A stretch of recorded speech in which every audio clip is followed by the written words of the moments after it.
আশা করি আপনারা সবাই ভালো আছেন, সুস্থ আছেন। এই প্যান্ডামিকের মধ্যে একটু সময় পেলাম, সেই জন্য একটা ভিডিও করে নিই অনেক ব্যস্ততার মধ্যে। আশা করি ভিডিওগুলি দেখবেন। আমাদের চ্যানেলে হ্যাভেন ফর ইউ মিনিস্ট্রির চ্যানেলে অনেকগুলি ভিডিও আছে, যেগুলি দেখলে আপনাদের চোখ খুলে যাবে, আপনারা সত্য বুঝতে পারবেন। আমাদের কাজ সত্যকে জানানো, কারণ যিশু বলেছেন আমরা যখন সত্য জানবো তখন আমরা সেই মিথ্যা থেকে মুক্তি পাব এবং আমরা স্বাধীন হব মিথ্যা থেকে। এখন সত্য জানা অনেক জরুরি, কিন্তু সত্য জানার ক্ষেত্রে অনেক অন্তরায় রয়েছে। কারণ জগতে এই সত্য সঙ্গে মিথ্যা মিক্স করে শয়তান অনেক খেলা খেলতেছে। এই খেলায় যদি আপনি পড়েন তাহলে আপনি সত্য জানা আপনার পক্ষে অত্যন্ত কঠিন হবে। যেমন যারা খ্রিস্টিয়ান রয়েছেন তাদের জন্য এটা মেসেজ। অনেক রিসার্চ স্টাডি করে এবং বাইবেলের হিস্টোরি পরে আমি যেটা উদ্ঘাটন করেছি সেটা হলো যে যীশুখ্রিস্টের শিষ্যরা কিন্তু বাইবেলের সঙ্গে নূতন নিয়মের সঙ্গে পুরাতন নিয়ম অ্যাড করে নাই।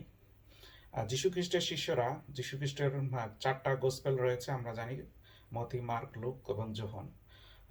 এর মধ্যে এবং আহ, আহ, মার্ক এবং লুক তারা কিন্তু আউটসাইড ডিসাইপল, অর্থাৎ যিশু তাদের অভিষিক্ত করেন নাই তার শিষ্য হিসাবে, কিন্তু তারা যিশুকে অনুসরণ করত এবং যিশুকে ভালোবাসতো এবং যিশু সম্পর্কে তারা তাদের সাক্ষ্য দিয়েছে। তাহলে চারজন সাক্ষ্য দ্বারা, চারজনের সাক্ষ্য প্রমাণিত হয় কোনো জায়গায় যে এটা নিয়ম, পুরাতন নিয়ম কালা থেকে, যে কোনো কিছু কোর্টে প্রমাণ করতে হলে 4জন সাক্ষী লাগবে। এবং দেখা যাচ্ছে সেই জন্য 4টা গসপেল রাখা হয়েছে। 4টা গোস্পেল আমরা পেয়েছি যীশু খ্রিস্টের আপন 2জন শিষ্য এবং যারা যীশু খ্রিস্টকে অনুসরণ করত তাদেরকে নিয়ে। এখন দেখা যাচ্ছে যে এরা যিশু যখন যা করেছেন তখন তারা লিখে রেখেছেন এবং সবগুলি পরে একত্র করে তাদের বই তারা তৈরি করেছেন।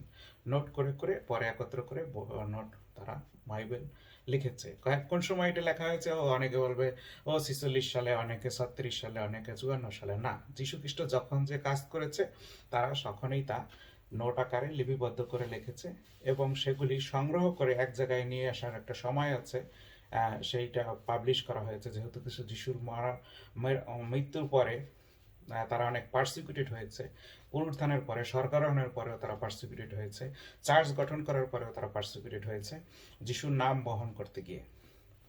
তাহলে দেখা যাচ্ছে সেই জন্য একটু একত্রিত করে বই প্রকাশ করতে, এবং সেই সময় লেখা তো আজকালকার দিনের মতো এত সহজ ছিল না যে কম্পিউটারে লিখে অনলাইনে পোস্ট করে দিলাম বা একটা বই কারখানায় পাঠিয়ে দিলাম, তারা ছাপাই দিল 1 ঘন্টার মধ্যে। এরকম তো ছিল না। সে সময় কালি এবং পেপার এবং চামড়ার পরে লিখতে ধনী লোক ছাড়া লেখা সম্ভব ছিল না। হ্যাঁ, যেহেতু জিউসরা পেপারে সহজেই লিখতে পারতো, সেই জন্য তাদের মধ্যে লেখাটা প্রচলন ছিল এবং সেটা অনেক জিউ সেই লেখাপড়া জানতো। যেমন যিশু নিজে গ্রিক, হিব্রু এবং আরামিক 3টা ভাষায় তিনি কথা বলতে পারতেন, হ্যাঁ, এবং লিখতেও পারতেন। তাহলে আমরা দেখতে পারি যে এই যে সমস্যা আমরা দেখি এখন বর্তমানে, সেটা হচ্ছে যে যিশুকে বাদ দিয়ে আর একটা নতুন টেন্ডেন্সি দাঁড়াইছে। হ্যাঁ, পুরাতন নিয়ম এবং নতুন নিয়মের মধ্যে পার্থক্য অনেকে বুঝতে পারে না। হ্যাঁ, যিশু যখন নূতন নিয়ম করেছেন, মানে কি, পুরাতন নিয়ম বাদ না করলে নূতন নিয়ম করা যায় না। আজকে যদি বলি যে আপনি একজনকে বিয়ে করতে যাচ্ছেন, সে যদি আর একজনের বউ হয় তাহলে তাকে বিয়ে করতে পারবেন না। তাহলে তাকে আগেরটা বাদ দিয়ে, ডিভোর্স দিয়ে, তারপরে আপনাকে বিয়ে করতে হবে। আমি নর্মাল বলতেছি, সামাজিক। একই ক্ষেত্রে আপনার যদি একটা চুক্তি থাকে কোনো দেশের সঙ্গে, আগের চুক্তিটা বাতিল না হওয়া পর্যন্ত আপনি নতুন চুক্তি করতে পারতেছেন না। হ্যাঁ, একইভাবে ঈশ্বর আমাদের সঙ্গে যখন প্রথম চুক্তি ছিল ল দ্বারা, তোমরা এগুলি পালন করে আমি পবিত্র, অতএব তোমরা পবিত্র হও। কিন্তু দেখা যাচ্ছে কেউই ল পালন করে পবিত্র হইতে পারে নাই, বরং ল দ্বারা সবাই দোষী সাব্যস্ত হয়েছে এবং তারা ল পালন করতে পারে না, ঈশ্বরের সেই পবিত্র স্থানে স্বর্গে যেতে পারবে না, যেহেতু তারা পবিত্র হবার কোনো পথ নাই। এবং ল কিন্তু আমাদেরকে পাপ থেকে মুক্তি দিতে পারে না। হ্যাঁ, ল আমাদের দোষী সাব্যস্ত করতে পারে, ল আত্মধার্মিকতা দিতে পারে যেটা অহংকারী করে তুলতে পারে এবং হাম্বল করবে না। ল ল সবসময় আপনাকে রাগিয়ে দেবে, ল আপনাকে পানিশমেন্টের জন্য সাব্যস্ত করবে, ল আপনাকে সবসময় দোষী সাব্যস্ত করবে, ল আপনাকে গিল্টিনেস ফিল দেবে আপনার মধ্যে, ল আপনাকে বন্দি করে ফেলবে, ল আপনাকে জ্ঞান বিদ্যা প্রজ্ঞা থেকে আপনাকে দূরে রাখতে পুশ করবে আপনাকে। হ্যাঁ, তাহলে প্রশ্ন দ্বারা ঈশ্বর কারণ ল দিল, এর উত্তর আপনি পাবেন রোমিও তার 11 অধ্যায় 32 পদে।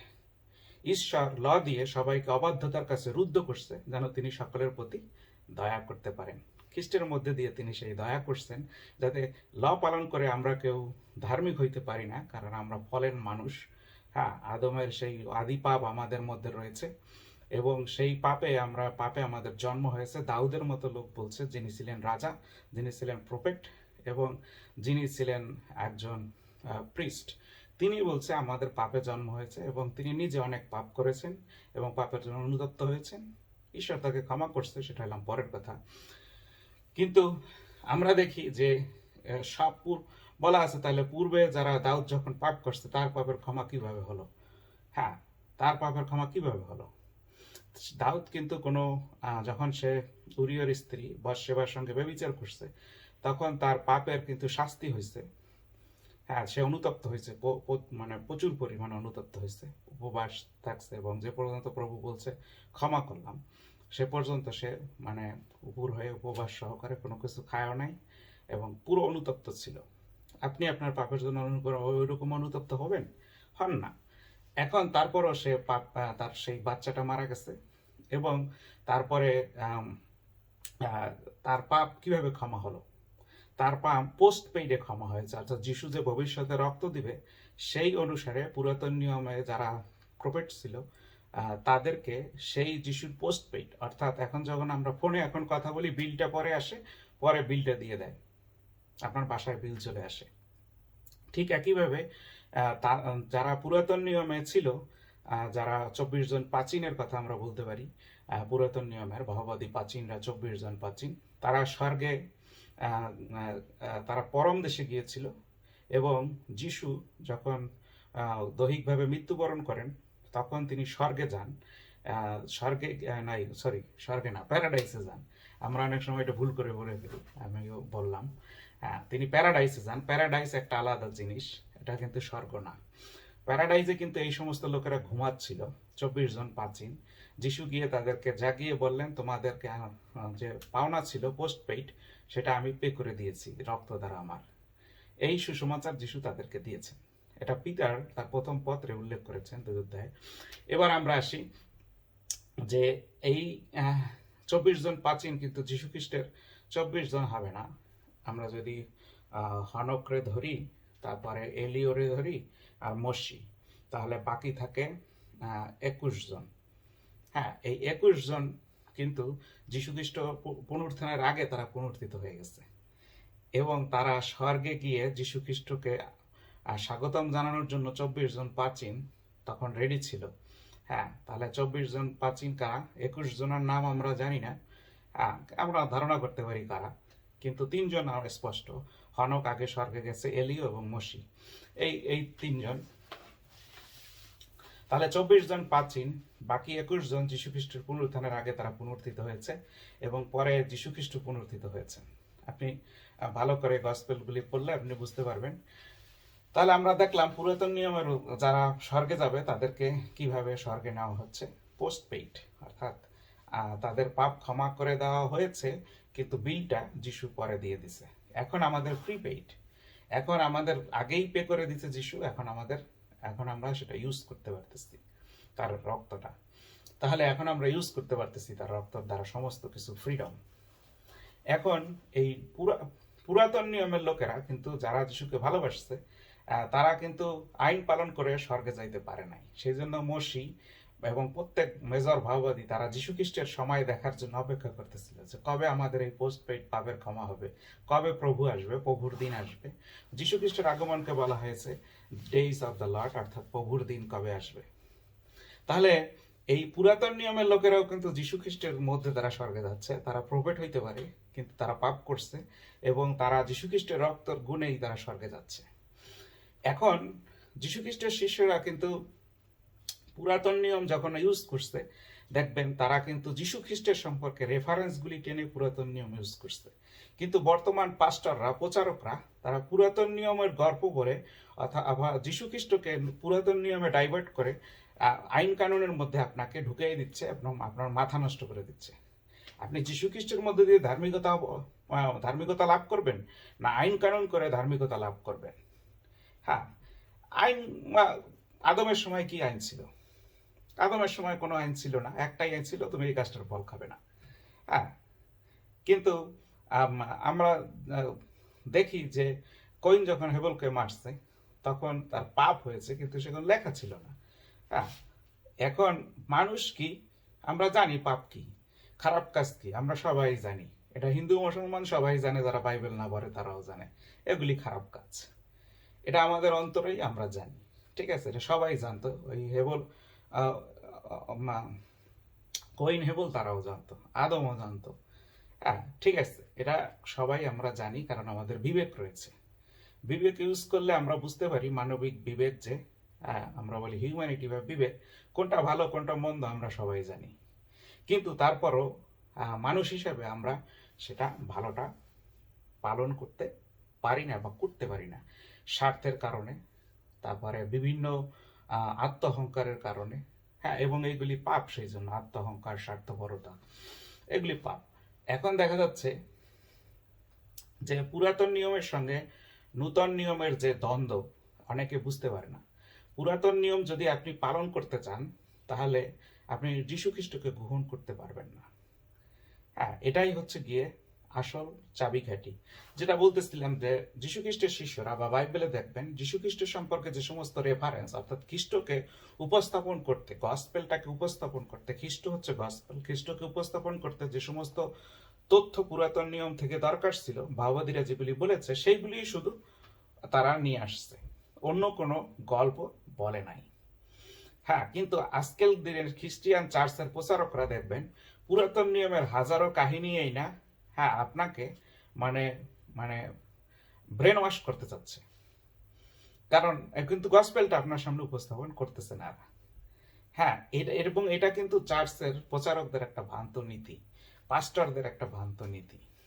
তারা সুসমাচার প্রচার করে না, কিন্তু পুরাতন নিয়মের আইন কানুন, তাদের চরিত্র নিয়ে অনেক ঝালাই, বিচার, বিবেচনা, অনেক কিছু করে আপনাকে যে যীশু খ্রিস্টের মধ্যে দিয়ে পবিত্রতা লাভ করবেন এবং যীশু খ্রিস্টের রক্ত দ্বারা যে আপনি ধৌত হয়ে পবিত্র আত্মা গ্রহণ করবেন এবং আত্মা দ্বারা পবিত্র জীবন যাপন করবেন, সে কথা বলবে না। হ্যাঁ, এবং তারা বলবে কি যে ল পালন করে পবিত্র হও, তুমি পবিত্র হয়েছো কিনা সেটা ল পালন করে দেখো। হ্যাঁ, এখানেই কিন্তু একটা ম্যাজিক, অর্থাৎ শয়তান আপনাকে একটা সন্দেহের মধ্যে ফেলাই দিচ্ছে। কিন্তু যারা পবিত্র আত্মা গ্রহণ করতেছে এবং আত্মায় চলতেছে, তারা কিন্তু পাপের মধ্যে চলতেছে না, কারণ পবিত্র আত্মা আমাদেরকে পাপের উপরে বিজয়ী জীবনযাপন করার সামর্থ্য দিচ্ছে, যেটা ল দিতে পারতেছে না। ল আমাকে দোষী করতেছে। হ্যাঁ, আপনি দেখবেন, আপনার যীশু খ্রিস্ট বলেছে যে লয়ে লেখা আছে যে ব্যভিচার করো না। যীশু খ্রিস্ট মথিপাচ দেয় কি বলেছে, যদি তুমি নারী লোকের দিকে, অর্থাৎ নারী লোক পুরুষ লোকের দিকে কামনার দৃষ্টি নিয়ে তাকাও, তাহলে সঙ্গে সঙ্গে তার সঙ্গে ব্যভিচার করলে। এখন এই ব্যভিচারের দোষী সব পুরুষ, সব নারী। হ্যাঁ, একবার হইলেও তারা করছে লাইফে, একবার না বহুবার করে। এটা সবাই হবে, যার সেক্স আছে সে হবে, যদি সে মানে নপুংসক না হয়। হ্যাঁ, নপুংসকেরও যে হবে না তাও কোনো ব্যাপার না, হইতেও পারে তারও। তাহলে দেখা যাচ্ছে যে এই যে সমস্যাটা, হ্যাঁ, এই সমস্যাটা সব নারী পুরুষের আছে, সবাই বেবিচার করতেছে যীশু খ্রিস্টের কথা অনুসারে, মনে মনে বেবিচার করতেছে, ঠিক আছে, এবং মনে মনে সবাই কিন্তু পাপ করতেছে, কারণ আপনার মনে পাপের উদয় হচ্ছে এবং সেইটা কার্যেও পরিণত হচ্ছে। পাপ মানুষকে, পাপ সব মানুষ করেছে এবং পাপে সবাই বন্দী। আবার বলি, রোমিও তার 11-32 পদ, ঈশ্বর সবাইকে অবাধ্যতার কাছে ল দিয়ে বন্দী করছে। ল কেন দিছে? আমরা যে পাপী, আমরা যে ভালো কাজ করতে পারি না, সেটা বোঝানোর জন্য ল দেওয়া হয়েছে, বোঝার জন্য, কিন্তু পরিত্রাণের জন্য না, কারণ ল পরিত্রাণ করতে পারে না। সেই জন্য তিনি নিজে পরিত্রাণ কর্তা হিসেবে এই পৃথিবীতে আসছেন এবং তার প্রেমের দ্বারা তিনি আমাদেরকে পবিত্র করতেছেন। যদি আমরা যিশুকে প্রেম করি, তাহলে যিশুর মধ্যে দিয়ে আমরা পবিত্র আত্মা লাভ করি এবং পবিত্র আত্মায় চলে আমরা পবিত্র জীবনযাপন করি।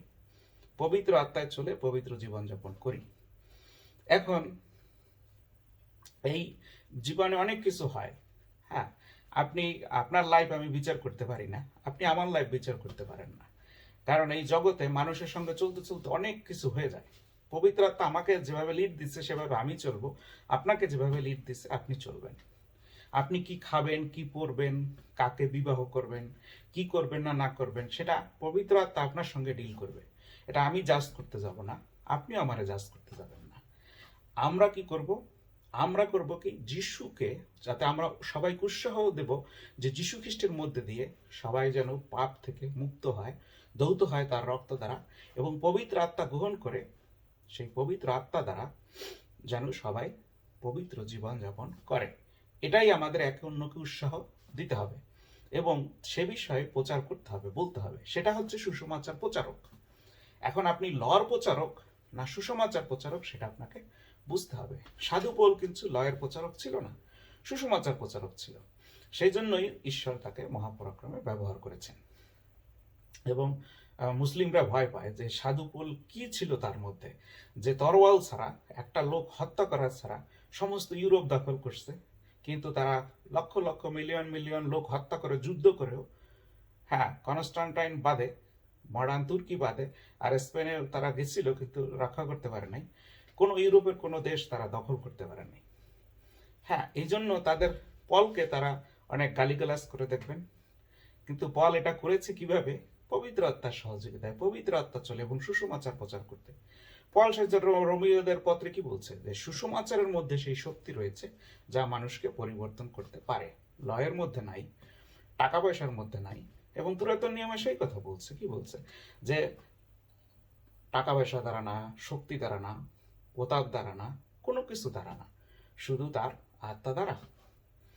এবং এই পবিত্র আত্মাকে অনেক সময় পুরাতন নিয়মে আমাদের দেশের মানে ইংলিশটাও এবং বাংলায়ও যখন ট্রান্সলেট করা হয়েছে বাইবেলকে, তারা এটাকে অনেক সময় ল বানিয়ে ফেলছে, পবিত্র আত্মাকে ল বানিয়ে ফেলছে, লয়ের আত্মা বানাইছে, ল বানাইছে। কিন্তু আসলে পবিত্র আত্মা নিজে কোনো, তিনি পবিত্র এবং তিনি আমাদেরকে সামর্থ্য দিচ্ছেন। যিশু আমাদেরকে এমন একটা পথ তৈরি করে দিয়েছেন যেন পবিত্র আত্মা তিনি আমাদের মধ্যে ইনস্টল করে দিচ্ছে। পবিত্র আত্মা এসে আমাদের মধ্যে বসবাস করতেছে, যেটা পুরাতন নিয়মে কখনো হয় নাই। এবং এই পবিত্র আত্মা পুরাতন নিয়মে মানুষদেরকে বাইরে থেকে ইন্সপায়ার করছে, কিন্তু এখন পবিত্র আত্মা এসে আমাদের মধ্যে বসবাস করতেছে। যেহেতু যীশু খ্রিস্টের রক্ত দ্বারা আমরা ধুয়ে পবিত্র আত্মা গ্রহণের সামর্থ্য হচ্ছি, এবং এই পবিত্র আত্মা না পেয়ে যিশু সুসমাচার প্রচার করতে নিষেধ করেছে। আমরা দেখি প্রেরিত 1 অধ্যায় তার 4-5 পদে শিষ্যদের বলেছে, তোমরা যাও জেরুজালেমে অপেক্ষা করে, এবং তার আপার রুমে 10 দিন অপেক্ষা করেছে উপবাস প্রার্থনা থেকে, যাতে তারা পবিত্র আত্মা গ্রহণ করতে পারে। হ্যাঁ, তাহলে আমরা দেখি তারা উপবাস প্রার্থনা করার জন্য যে স্বর্গে যাওয়ার পরে সরাসরি আপার রুমে গিয়ে প্রার্থনা করেছে, যে পর্যন্ত পবিত্র আত্মা না পেয়েছে। এবং পবিত্র আত্মা পাওয়ার পরে মাত্র 120 জন তারা ছিল, এবং তারা পৃথিবীকে লণ্ডভণ্ড করে দিয়েছেন। একদিনে 3500, একদিনে 5000। হ্যাঁ, এভাবে প্রচুর লোক যিশুকে গ্রহণ করেছে, পবিত্র আত্মাকে গ্রহণ করেছে, এবং 100-200 বছর পর্যন্ত তারা পার্সিকিউটেড হয়েছে, কিন্তু অনেক লোক পবিত্র আত্মায় চলতে শুরু করছে। কিন্তু 150 শতাব্দীতে এসে একটা ঘটনা ঘটছে।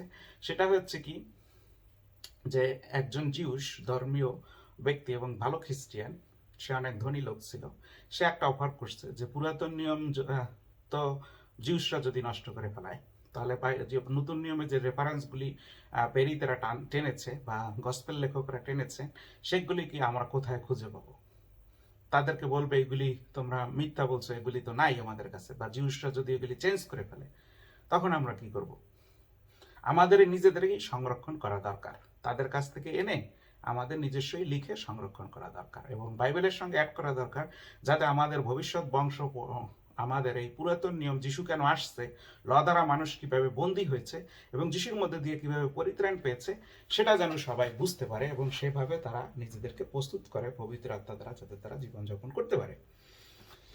কিন্তু সে মারা গেছে ধরেন 70 সালে, 170 সালে, কিন্তু তারপরে চলে আসছে, এখন মানুষ পেয়েছে পূর্ণ বাইবেল। এখন যে বাইবেল আমরা পড়ি একই বাইবেল। এর কোনো পরিবর্তন হয় নাই। যদিও হিন্দু মুসলমানরা বলবে পরিবর্তন হয়েছে, কোনো পরিবর্তন নাই। আমাদের বাইবেল যে প্রথম যে লেখা হয়েছে যীশুখ্রিস্ট শিষ্যরা লেখক লেখক কোনোটার কোনো পরিবর্তন নাই। হ্যাঁ, অনেকে বলে এডিট করা হয়েছে, না, এগুলি কিছু করা হয় নাই, এগুলি সব ভ্রান্ত কথা, এর কোনো প্রমাণ নাই। ঠিক আছে, ঐতিহাসিকভাবে কোনো প্রমাণ নাই। হ্যাঁ, ওরা বলছে নাইসিয়া কাউন্সিল হয়েছে, কেন নাইস করা হয়েছে? না, কেন নাইসের কোনো প্রশ্নই আসে না। অ্যাপোক্রিফাকে গ্রহণ করার মানে কয়েকটা অ্যাপোক্রিফা গ্রহণ করার জন্য অনেক ইউরোপিয়ান পণ্ডিত তারা তারা কি করছে, চার্চের ফাদাররা না, অ্যাপোস্টলরা না, কিন্তু 285 সালে নাইসিয়া কাউন্সিলের সময় তারা এগুলিকে বিভিন্ন তথ্যপত্র, কিন্তু তখন তো অলরেডি মানুষ ল পালন করা শুরু করে দিচ্ছে, যিশুকে বাদ দিয়ে তারা ল পালন করা শুরু করে দিচ্ছে। যিশুর কথাও কয়, রয়ের কথাও কয়, সাব্বাত পালন করতে কয়, দশমাংশ দিতে কয়, কিন্তু চার্চ কখনো এগুলি বলে নাই। চার্চ বলছে যীশু খ্রিস্টকে ভালোবাসো। হ্যাঁ, আপনার স্ত্রী যদি বলে আমাকে দশমাংশ দেওয়া তোমার ইনকামের, তাইলে আমি তোমার সাথে থাকবো। হ্যাঁ, এরকম দিয়ে কি প্রেম হয়? না, প্রেম হয় না। যা যা দরকার তাই দেব, ঠিক আছে? হ্যাঁ, যা দরকার তাই দেব। সেইভাবে প্রভুর সেবা করতে হবে, আমাদেরকে প্রভুর জন্য জীবনযাপন করতে হবে। এখন দেখা যাচ্ছে যে এই ল মানুষ যখন পালন করতে শুরু করছে, তখন তারা ডাইভার্ট হয়ে গেছে সুসমাচার থেকে, এবং 200 শতাব্দীর পরে সেই জন্য চার্চের পতন শুরু হয়েছে, এবং ঘোরতর পতন শুরু হয়েছে 400 শতাব্দীর পরে। 487 সালে যখন রোমান ক্যাথলিক চার্চ গঠিত হয়, 497 সালে, 87 সালে, 487 88 এরকম দিকে।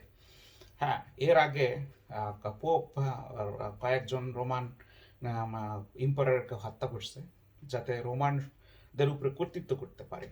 পোপ তারা পাপেসি অনেক আগেই তারা 400 শতাব্দীর সময় তারা এগুলি প্রস্তুত করছে। পাপাসি ক্যাথলিকিজমের গোড়াপত্তন হইতে অনেক সময় লাগছে, কিন্তু তারা পূর্ণ রূপ দেয়, রোমান সম্রাটকে পরাজিত করে পোপ নিজেই কর্তৃত্ব গ্রহণ করে, এবং 487 রোমান ক্যাথলিক চার্চ গঠিত হয়।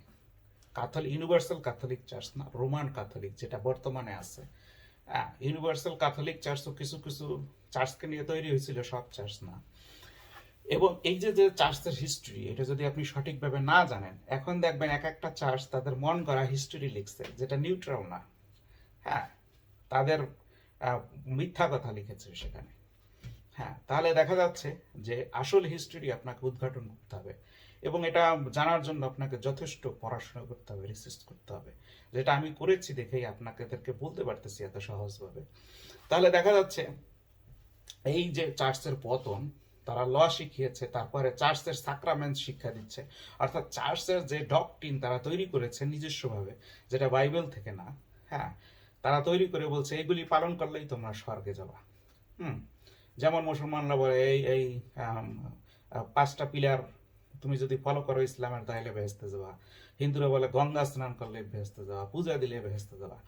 এই যে কথাগুলি বলে, এরকমই তারাও বলছে যে চার্চের বিভিন্ন পর্ব টর্ব আছে, এগুলি পালন করলে তুমি স্বর্গে যাবা, দশমাংশ দেবা, স্বর্গে যাবা, দশমাংশ স্বর্গে যাওয়ার টিকিট বা প্রবেশপত্র, এরকম অনেক ভুয়া কথা আপনি শুনবেন দশমাংশ লয়ের আন্ডারে। ঠিক আছে, পুরাতন নিয়মে যা দেওয়া হয়েছে সবই ল, যা আছে সবই ল, পুরাতন নিয়মে, বাইবেলের পুরাতন নিয়মের যা আছে সবই ল। হ্যাঁ, সেখানে প্রেমের কোনো গন্ধ নাই। আর যিশু হচ্ছে পরিপূর্ণ প্রেম। প্রেম কি? প্রেমে কোনো ল নাই। প্রেম মানে স্বাধীন। প্রেম মানুষকে স্বাধীন করে ল থেকে, যেটা প্রথম যখন 4 অধ্যায় বলা হয়েছে ঈশ্বর প্রেম, এবং মানুষ লকে ভয় পায়, কিন্তু প্রেম মানুষকে ভয় থেকে বের করে নিয়ে আসে, পাপ থেকে বের করে নিয়ে আসে, অর্থাৎ ল থেকে বের করে নিয়ে আসে। সেটা বুঝতে হবে, প্রেমে কোনো ভয় নাই। ঠিক আছে, আপনি যদি আপনার স্বামী স্ত্রীর মধ্যে প্রেম থাকে, কোনো ভয় থাকবে না। হ্যাঁ, কোনো কিছুর ভয় থাকবে না, যে স্ত্রী স্বামী ব্যভিচার করবে, ভয় থাকবে না। কিন্তু যখন প্রেম উধাও হয়ে যাবে, ল নিয়ে আসবেন, হ্যাঁ, এইটা করতে পারবো না, সেইটা করতে পারবো না, হ্যাঁ, ওদিকে তাকাইতে পারবো না, এদিকে তাকাইতে পারবো না, সন্দেহ আসবে, তখন কি হবে? ল সন্দেহ তৈরি করে, তখন সেই ম্যারেজ আর টিকে না। হ্যাঁ, সেই ম্যারেজ টেকার মতো না।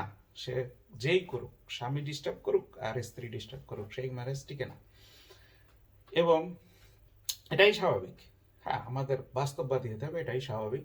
কারণ যেখানে প্রেম নাই সেখানে সবকিছু ঝমঝমকারী করতল, ওগুলি করে কোনো লাভ নাই। আমাদের সুসমাচার হচ্ছে যে ঈশ্বরের প্রেম, যীশু খ্রিস্ট হচ্ছে যে ঈশ্বরের প্রেম, এবং সেই প্রেমে আমরা সমস্ত অন্ধকার থেকে আলোর রাজ্যে প্রবেশ করি। হ্যাঁ, আলোর রাজ্যে অন্ধকারের লেশ মাত্র নাই। বুঝতে হবে আমাদের জীবনটা কেমন। এবং ল মানুষকে পরাধীন করে, কিন্তু খ্রিস্টের প্রেম আমাদেরকে সমস্ত ল এবং পরাধীনতা থেকে উদ্ধার করে, কারণ তিনি মুক্তিদাতা। এখন এই মুক্তির স্বাদ কেউ অনেকে পাইতে চায় না। আত্ম অহংকার, আত্মধার্মিকতা, ল দ্বারা প্রমাণ করতে চায়, হ্যাঁ আমি বেবিচার করি নাই, হ্যাঁ না রে বেটা তুমি করেছো, হ্যাঁ তুমি আবার করবে, হ্যাঁ কিন্তু খ্রিস্টতে এলে, খ্রিস্টতে পবিত্র আত্মায় চললে তখন আর তুমি করতে পারবে না, কারণ আত্মাই তোমাকে করতে দিবে না। হ্যাঁ, আত্মাই করতে তোমাকে দিবে না। কেমনে দিবে না আপনাকে একটু উদাহরণ দেয়। আমার ব্যাংকে যদি এখন $10 মিলিয়ন থাকে, তাহলে আমি, এটাই আমার জন্য যথেষ্ট, এবং আমার যদি লোভ না থাকে তাহলে আমি কখনো চুরি করব না বা অর্থের জন্য মিথ্যা কথা বলবো না।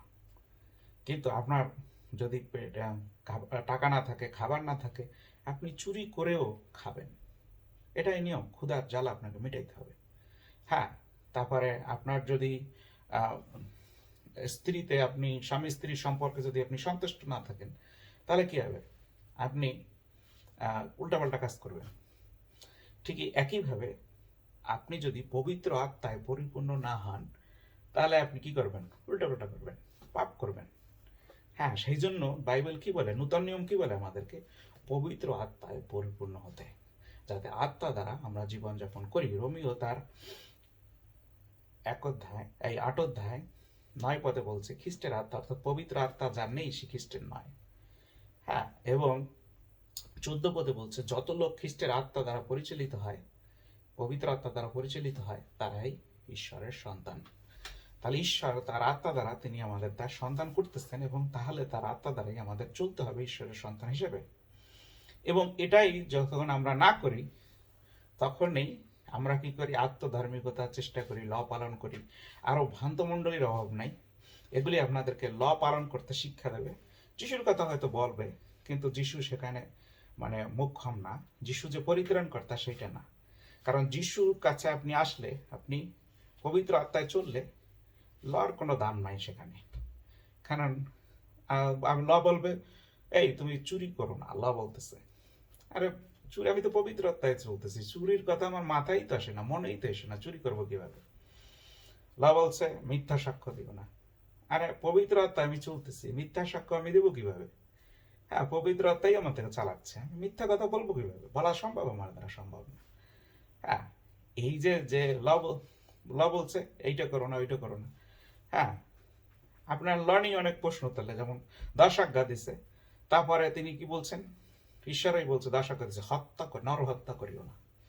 তারপরেই তিনি কি বলছেন? যাও হত্যা করো, কানান দেশের সব আইটস গো মেরে ফেলো, বাচ্চা শিশু মহিলাকে মেরে ফেলো। তাহলে কি ঈশ্বর সবিরোধী কথা বলছে? এইটার ব্যাখ্যা আবার যখন আপনি দিবেন না, ঈশ্বর তোমাদের মধ্যে, জিউসদের মধ্যে, ইসরায়েলিদের মধ্যে হত্যা করতে নিষেধ করছে, কিন্তু পরজাতিদের প্রমিস ল্যান্ড দখল করার জন্য হত্যা করতে হবে, কারণ তারা তো তাদের দেশ ছাড়বে না। হ্যাঁ, তাহলে দেখা যাচ্ছে যখন হত্যা করার কথা আছে, তাহলে সবাইকে হত্যা করার কারণ হয়নি।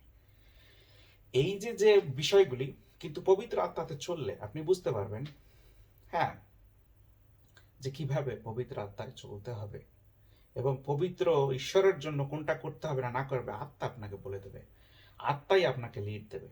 এখানে কোনো মানুষ না, কোনো পাস্টর না, কোনো প্রচারক না, হ্যাঁ, কোনো বই না, কিন্তু কোনো ল না, কিন্তু পবিত্র আত্মা। আপনি চললেই আপনি পবিত্র আত্মায় আপনাকে চালাবে, ডিরেক্টর আপনার লাইফের। হ্যাঁ, বাইবেল কখনো দেখবেন না বলে নাই যে ল দ্বারা জীবন চালিতে পারলে, তুমি ল পালন করলে তুমি ঈশ্বরের সন্তান হবা, বলে নাই। কিন্তু কি বলছে রোমিও তার 8 অধ্যায় 14 পদ, যত লোক ঈশ্বরের আত্মা দ্বারা পরিচালিত হয় তারা ঈশ্বরের সন্তান।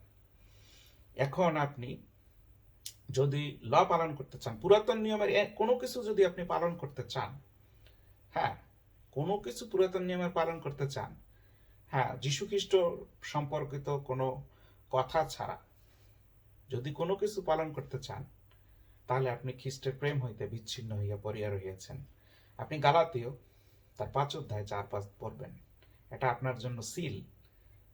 আয়নায় সামনে লিখে রেখে দেন, দরজায়, আপনার মিররে, যেটা আয়না, যেখানে আপনি প্রতিদিন মুখ দেখেন, এবং ফ্রিজের মধ্যে, টয়লেটের সামনে আপনি লিখে রেখে দেন গালাতীয় 5 অধ্যায় 4 পদ।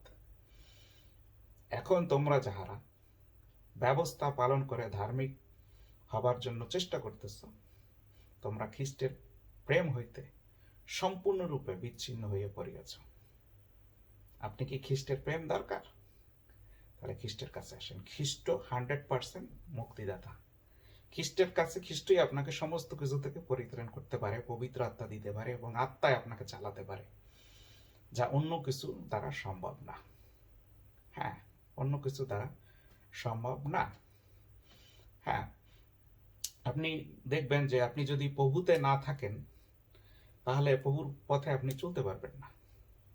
হ্যাঁ, ল আপনাকে প্রভুতে থাকতে সাহায্য করে না, কিন্তু যিশু রক্ত দ্বারা ধুয়ে যিশু আমাদেরকে মহাপবিত্র স্থানে নিয়ে গেছেন। ভুলে যাবেন না, যিশু যখন কালভারি ক্রুশে মারা যায়, যখন তার রক্ত দেওয়া সমাপ্ত হয়, তার মানে তার রক্তে আমাদের পাপ ধুয়ে যখন সম্পন্ন সব শেষ হয়ে যায়, পুরাতন নিয়মের সমস্ত ল ধ্বংস হয়ে যায়, তখন যিশুর মৃত্যু হয়, তার রক্তে সমস্ত ল ধ্বংস হয়ে যায়, তিনি সম্পূর্ণ মুক্তি দেন তার রক্ত দ্বারা।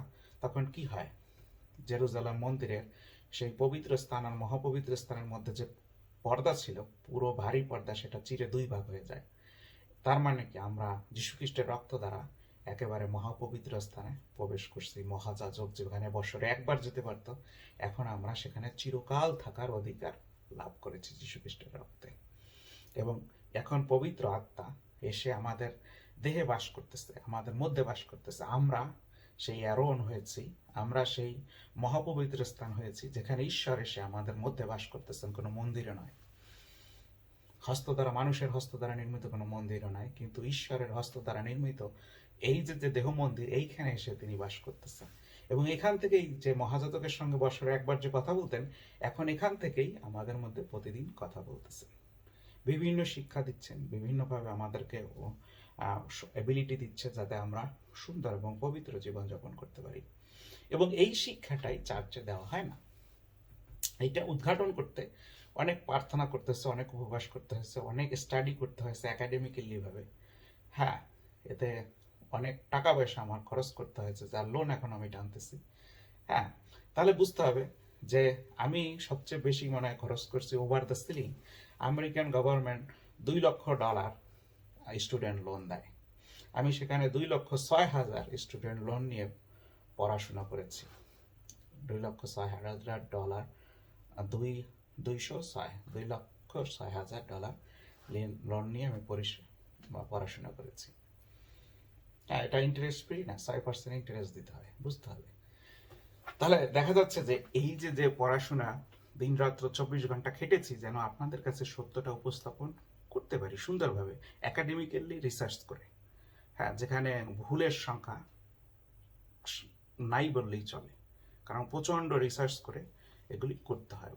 অনেক ইতিহাস, এবং আমেরিকাতে সেই সুযোগ রয়েছে, পৃথিবীর অন্য কোনো দেশেও নাই, খোদ লন্ডনেও নাই। আমি গিয়ে দেখেছি বিভিন্ন ইউনিভার্সিটিতে স্টাডি করার বই পাওয়া যাবে না, রিসার্চ করা যায় না, কিন্তু আমেরিকাতে সেই সুযোগ রয়েছে। সেই জন্যই প্রভু আমাকে 2006 সালে বলছে, তোমাকে আমি পাঠাচ্ছি। তিনি স্বপ্ন দর্শন দিচ্ছেন যে এই স্টাডিটা করার জন্য। এবং 12 বছর এত স্টাডি করে আপনাদেরকে সামনে আমি মুখ খুলতেছি। এখন অনেকে আপনারা বিশ্বাস করেন না। যদি আমাকে বিশ্বাস না করেন, তাহলে আপনারা স্টাডি করেন, আপনারা এইভাবে আমার মতো কষ্ট করে স্টাডি করেন। আমি স্টাডি করে আপনাদের সত্যটা জানাচ্ছি। এখন আপনারা যদি সেটা গ্রহণ না করেন, হ্যাঁ, তাহলে আপনারা কিভাবে পবিত্র আত্মা দ্বারা জীবনযাপন করবেন? নূতন নিয়ম হচ্ছে যে আত্মা দ্বারা জীবনযাপন করা, ল দ্বারা নয়, ঈশ্বরের আত্মা দ্বারা। এবং সেটা পুরাতন নিয়মে প্রবেশই করা হয়েছে যে ভবিষ্যতে আমি তোমাদের নূতন হৃদয় দেব এবং আমার আত্মা তোমাদের উপরে সেচন করব। হ্যাঁ, আপনারা জানেন জোয়েল 2 অধ্যায় 28-29 পদ। তাহলে এই যে যে আত্মা দ্বারা চলার বিষয়ে, যে আত্মা আদমকে দিয়েছিলেন নাকে ফু দিয়ে, সেই আত্মা আদম পাপ করার পরে সেই আত্মা, পবিত্র আত্মা চলে গেছে, আদম পাপী হয়ে গেছে। যিশু তার রক্ত দ্বারা ধুয়ে আমাদের পবিত্র করে, আদি পাপ মেরে দিয়ে, সেই আদম যে পাপ করেছে সেটা আমাদের ডিএনএর মধ্যে থেকে মেরে দিয়ে, তার রক্ত দ্বারা, তার মৃত্যু দ্বারা মেরে দিয়ে, তার পবিত্র মৃত্যু দ্বারা মেরে দিয়ে কি করছে, সেই পবিত্র আত্মা আবার আমাদের মধ্যে ফিরিয়ে এনেছেন। এটাই আমাদের জন্য পরিত্রাণ। সেই জন্যই পল কি বলছে, এক মনুষ্য দ্বারা পাপ আসছে, আর এক মনুষ্যের দ্বারা অনন্ত জীবন আসছে আমাদের জন্য, পাপ দূরীভূত হয়েছে। সেই জন্যই যিশু মুক্তিদাতা। যিশুকে সেখানে সে দ্বিতীয় আদম হিসেবে বলছে, কিন্তু যিশু তো নিজে ঈশ্বর, এই পৃথিবীতে আসছে এবং পবিত্র মানুষ হয়েছেন, এবং মানুষ রূপে, পবিত্র মানুষ রূপে তিনি কালবারির ক্রুশে মরেছেন। হ্যাঁ, এর আগে ঈশ্বরের যে আত্মা ছিল তার মধ্যে, সেটা চলে গেছে। সেজন্য বলছে, হ্যাঁ পিতাই, কেন তুমি আমাকে পরিত্যাগ করলে? কারণ সেই পিতার যে আত্মা, পবিত্র আত্মা তার মধ্যে ছিল, সেটা তার মধ্যে থেকে চলে গেছে। তখন সে তারপরে বলছে, মনুষ্যর আত্মা যে তোমার হাতে পিতা আমার আত্মা সমর্পণ করি, অর্থাৎ মানুষ হিসাবে তিনি যে আর একটা মানুষের মানবীয় আত্মা এবং ছিল প্রাণ, সেটা তিনি প্রভু আবার পিতার হাতে সমর্পণ করছেন। তাহলে এই যে এটা অনেকে বুঝতে পারে না, পিতা পুত্র রহস্য অনেকে বুঝতে পারে না। খুবই সহজ। হ্যাঁ, ডিভাইন বিষয়, ডিভাইন ভাবে চিন্তা করতে হবে। হ্যাঁ, প্যাগান ভাবে চিন্তা করলে হবে না, মানসিক ভাবে চিন্তা করলে হবে না। এগুলি আপনারা এখন স্টাডি করেন একটু। হ্যাঁ, আর আমি যে কথাগুলি বললাম একটু লক্ষ্য করে শুনেন। আমি কোনো ভুয়া কথা বলতেছি না। রিসার্চ না করে, স্টাডি না করে, একাডেমিকলি ভাবে, হ্যাঁ, মাস্টার লেভেলে, ডক্টরেট লেভেলে স্টাডি করে আপনাদেরকে সত্যটা আপনাকে বলতেছি। হ্যাঁ, প্রত্যেকটা রিভাইভাল আমার স্টাডি করা আছে। আমেরিকায় যেগুলি রিভাইভাল হয়েছে, রিভাইভাল, সবগুলি রিভাইভাল বা ইতিহাসের প্রত্যেকটা দিক, কখন পতন হয়েছে খ্রিস্টিয়ান ধর্মের, কেন পতন হয়েছে, কেন উত্থান হয়েছে, তারপরে বিভিন্ন চার্চ কি পর্যায়ে তৈরি করা হয়েছে, কেন তৈরি করা হয়েছে, প্রত্যেকটা চার্চের ডকট্রিন, এগুলি প্রচুর স্টাডি করতে হয়েছে। এখন আপনাদেরকে যখন আপনি সত্য বলি, আপনার হয়তো এই বিভিন্ন ওয়েস্টার্ন মণ্ডলীর জাতাকলে পড়ে আছেন, সেই জন্য সত্যটাকে তারা বিক্রিয়ে দিচ্ছে এবং সুসমাচার দিচ্ছে না। হ্যাঁ, ভ্রান্ত চার্চ কোনটা এটা বললে, যারা যীশু খ্রিস্টের সুসমাচার প্রচার করে আপনাকে খ্রিস্টের দ্বারা পরিত্রাণ এবং পবিত্র আত্মা পেয়ে চলতে সাহায্য করে না, তারাই আপনাকে ভ্রান্ত শিক্ষা দিচ্ছে, কারণ তারা সঠিক গসপেল দিচ্ছে না। সাধু পৌল কি বলছে, যে আমরা যে গসপেল দিতেছি, এই গসপেল ব্যতীত অন্য কোনো গসপেল, সে ল গসপেল হোক, যদি কেউ তোমাদের কাছে দেয়, তাহলে তোমরা তা গ্রহণ করবে না। এমনকি স্বর্গের সেই পতিত দূতগণ বা স্বর্গের দূতগণও এসে বলে, পতিত দূতগণও এসে বলে, আসল দূতগণের রূপ ধারণ করে নতুন গসপেল দেয়, সেটা তোমরা গ্রহণ করবে না, গ্রহণ করবে না। হ্যাঁ, তাহলে দেখা যাচ্ছে সেটা গ্রহণ করতে নিষেধ করছে।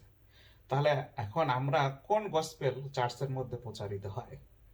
খ্রিস্টের মধ্যে দিয়ে পাপ থেকে মুক্তি পেয়ে পবিত্র আত্মায় দ্বারা পরিচালিত জীবনযাপন করার গসপেল দেওয়া হচ্ছে, পবিত্র আত্মা গ্রহণ করে, নাকি পবিত্র আত্মার কাজের বিরুদ্ধে শিক্ষা দেওয়া হচ্ছে, যিশুর সঙ্গে ল মিশাইয়ে ভেজাল তৈরি করে খাওয়ানো হচ্ছে লোকজনকে? সেটা বুঝতে হবে। এবং সঠিকভাবে আপনি পবুরবোস দিচ্ছেন কিনা, সঠিকভাবে বাপ্তিস্ম দিচ্ছেন কিনা, এগুলি সব আপনাকে হিসাব নিকাশ করে আগাতে হবে, না হলে আপনি স্বর্গরাজ্যে যেতে পারবেন না। আর নতুন জন্ম হয় যখন আপনি পবিত্র আত্মা আপনার মধ্যে গ্রহণ করেন এবং আত্মা দ্বারা তখন চলতে সমর্থ হবেন, সেটা হচ্ছে নতুন জন্মের এক্সপিরিয়েন্স। এবং যে ইভেন্টটাকে বলা হয় পবিত্র আত্মার বাপ্তিস্ম। এবং আত্মা যখন আপনার মধ্যে আসবে, আত্মা আত্মার স্বরে প্রার্থনা করবে, আত্মার স্বরে কথা বলবে, আপনার মুখ দিয়ে বলবে। হ্যাঁ, কোনো সমস্যা নাই। আত্মাকে আপনি সুযোগ দেন। পবিত্র আত্মা আপনি আর আপনার নন, আপনি খ্রিস্টের আত্মা আপনার মধ্যে দিয়ে যা বলবে তা করতে দিতে হবে। হ্যাঁ, এটাই খ্রিস্টীয় জীবন। আশা করি আপনারা বুঝতে পারতেছেন ভিডিওটার লক্ষ্য, যেন আমরা পবিত্র আত্মা দ্বারা পরিচালিত হই এবং পবিত্র পথে পবিত্রভাবে জীবনযাপন করি। ধন্যবাদ।